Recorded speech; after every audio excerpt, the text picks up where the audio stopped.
With The Simpsons now in Fortnite, it has me thinking, what other crossovers would be fun to see? And the first franchise I thought of was Pokemon. After all, The Simpsons and Pokemon were two of the biggest icons of the 1990s, and the show has done plenty of direct parodies and references already. But we know the Pokemon Company can be particular about its crossovers, so it's rather unlikely to happen officially. So I say, screw it, let's do it ourselves. Let's give Simpsons characters a Pokemon. Like all my videos, this research is extremely important. Seriously though, crossovers are secretly a test of how well you know the characters, their quirks, their interests, their wants and needs. A crossover lives and dies based on who they get paired up with. And there are like 1,000 Pokemon to choose from, so surely there is one that would be perfect for each of their personalities. Now I could have done this by throwing 2 pieces of clip art on screen and describing them, but that's boring and you deserve better. So I commissioned 18 different artists to visualize what these duos would look like. Because I am a crazy person. I mean, what is the point of having a YouTube channel if you can't use it to commission a bunch of cool fan art, right? So let's get this show on the road. I think it's only appropriate that we start with Bart. Alright, Bart is getting a Pikachu. Yeah, I know, the most basic pick ever. But Bart is the kind of guy who desperately wants to fit in, will chase what is mainstream and popular. So of course Bart would try to Ash Ketchum it up. Now I'm not saying that everyone who loves this electric rodent is a trend-chasing poser. It's popular for a reason. I'm just saying Bart tends to think this way. Thankfully, Pikachu is extremely active and energetic, which does suit Bart's personality. Of course these two would try to jump Springfield Gorge. I love that this artist decided to go with chonky old school Pikachu and blue shirt Bart. It harkens back to the old days of both franchises, how Bart Mania took over the world in the early 90s, how Pikachu was everywhere in the late 90s.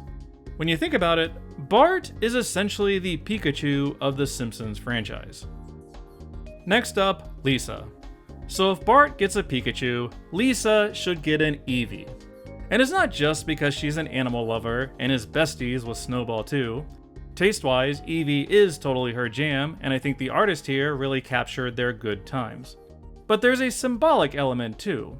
The show has put a lot of emphasis on Lisa's potential and her future. The idea that she's going to do great things someday. We've gotten so many flash forwards showing the different things that she could achieve.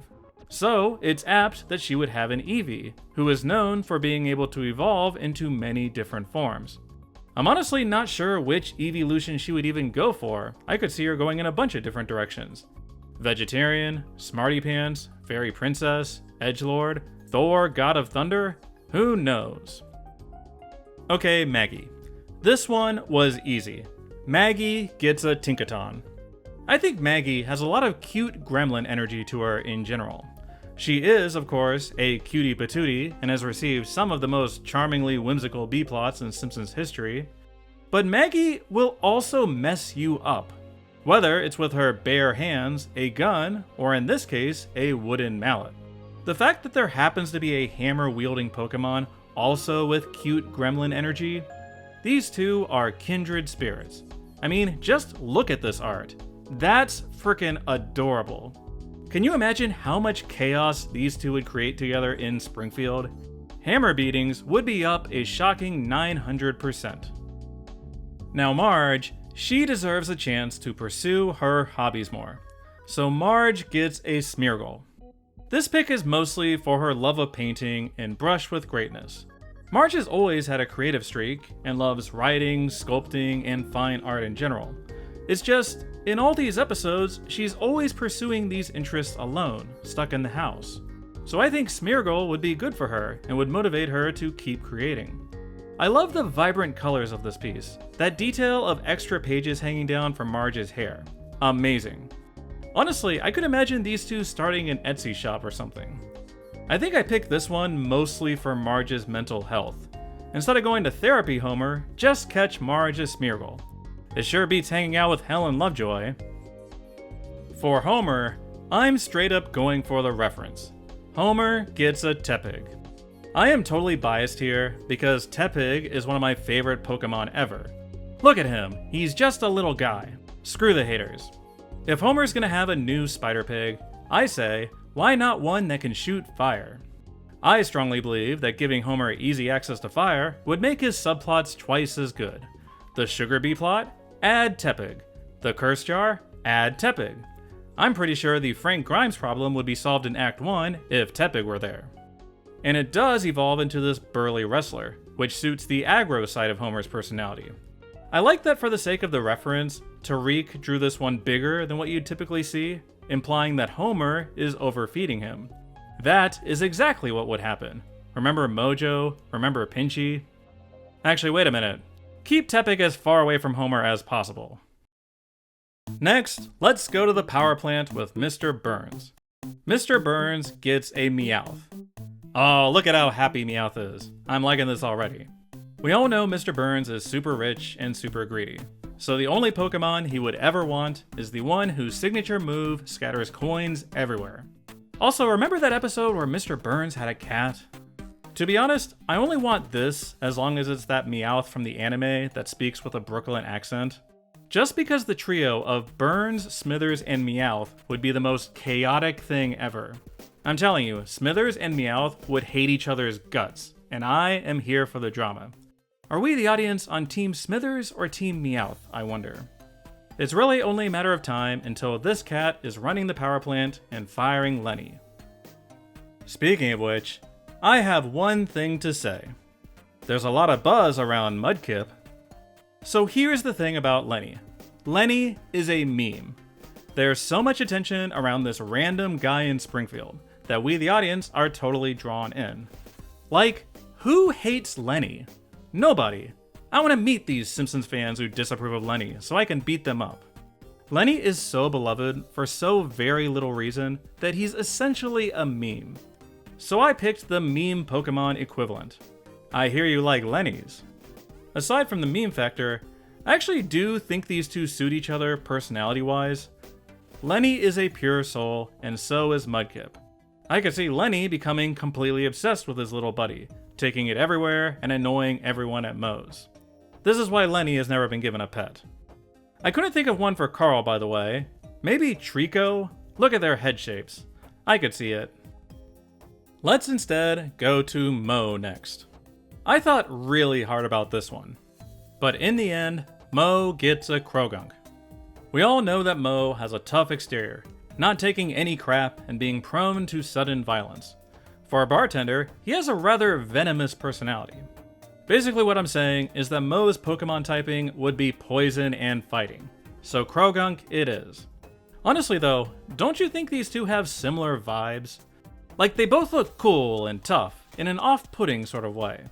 When I commissioned this one, I told the artist exactly that, and when I got the original sketch back, I laughed for like 2 minutes straight. They really do look alike somehow, it's uncanny. I could just picture opening the door to Moe's and seeing them glaring at me, or Croagunk tossing Barney out of the bar. Just don't ever buy Duff potions. We don't need drunk Charizards flying all over town. For Fat Tony, there's only one choice. Fat Tony gets a Honchkrow. I mean, just look at this thing. It's the Pokemon mob boss.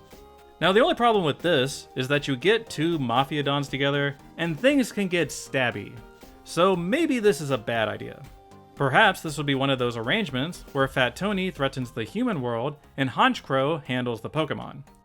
For this piece, I thought it would be fun to see Fat Tony transformed into the artist's fantastical style, and it turned out really cool. I can just picture him in the smoky rooms of a fantasy anime, sending his Honchkrow out to do his bidding. You know, the conclusion of Homie the Clown would be way better if Don Vittorio were a giant crow. For Comic Book Guy, I asked myself, what is the most sarcastic Pokemon? And the answer is Snivy.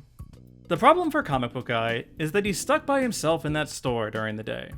He can talk to his customers, but they are stupid babies with bad taste. He is so above them. So, having a Snivy to talk smack about everyone would be ideal.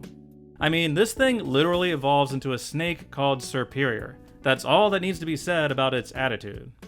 That said, as this picture suggests, This duo would be extremely tumultuous. When you get two arrogant personalities together, they're gonna butt heads. Like you can see, Snivy has already had enough of this guy. Comic book guy is so bad that even a Snivy is like, dude, get over yourself.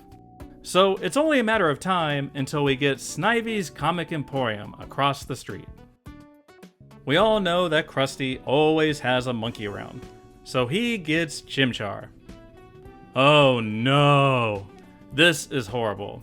Never thought I'd see Krusty lighting up off of a monkey's tail. I gotta say, this piece was done by the Cityverse, who did the Ralph the Viking thumbnail, and I laughed so hard when I saw this, but also immediately felt bad. Oh Chimchar, I have sentenced you to a very difficult life. On the other hand, I think this story is going to end very poorly for Krusty. Because don't abuse a fire monkey, it's not going to end well for you. Look what it evolves into. Mr. Teeny number 8 will get its fiery revenge eventually. Let's finish off the working Pokemon with Chief Wiggum. He gets a Growlithe. It's only natural that the Springfield Police Department has a canine unit. I mean, they did a whole episode about it with Santa's Little Helper. And in the anime, Growlithe is the police dog of the series. This is one of those duos that could go in two different directions. Either Wiggum has absolutely no control over Growlithe, and it just rambunctiously runs all over town. A lot of the duck stole my badge energy to this piece. Very fun. Or alternatively, Growlithe quickly realizes that Wiggum is an idiot, and solves every case by itself. This is called the Laddie route. The downside is that Eddie and Lou are both probably out of a job. Because why hire officers when you can have an army of Growlithes? Sticking with the Wiggums, Ralph is getting a Bidoof. Oh, that's ridiculously adorable. Look at them. Ralph Wiggum is a character that no one takes all that seriously. We all love Ralph. Much like Lenny, he is kind of a meme. But he's not like a formidable character. Being attacked by Ralph is like being attacked by a beach ball. And I feel the same way about Bidoof. This is not a Pokemon to be taken seriously. But similarly, everybody loves Bidoof. I'm not going to put them in battles, but they can come along for the good vibes. In conclusion, I think that Ralph and Bidoof would go on magical adventures together, and we should all be envious of the bond that they have.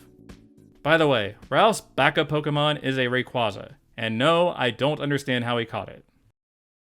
For Nelson, it's mandatory that he gets a fighting type, and I'm giving him a Pancham. This might sound like a strange pick, since Nelson has no association with pandas, only Homer does, and we're not doing that again. But look, Nelson is a tough dude, who acts all intimidating and beats up on Martin. However, Nelson's a giant softie, all insecure and lonely and crying about his dad. So Nelson will probably be hugging Pancham when he thinks no one is looking. The thought process was basically, what is the toughest and softest fighting Pokemon?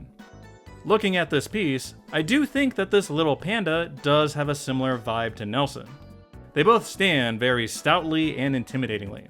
And Pancham's got that leaf in its mouth to try to look cool. Very folksy. What I'm saying is that these two are identical twins. I know that I would run away if I saw them on the playground. Martin is a tricky one. I'm giving him a Ralts. Ooh, I really like this trainer card format. Martin translates to the Pokemon art style eerily well. Anyway, Martin is obviously super smart and super bullied. He's the type who can be super passionate and happy-go-lucky as long as no one is tormenting him. And Ralts is a smart little psychic Pokemon that's not known for being especially strong physically. In one of the games, there was this trainer named Wally who had a Ralts, and you basically curb stomp this guy every time you'd meet. Martin Prince, similarly, is not much of a threat on the playground. But Ralts eventually evolves into either the graceful Gardevoir or the sharp-edged Gallade, which reflects the two sides of Martin's personality. I wonder which he would choose.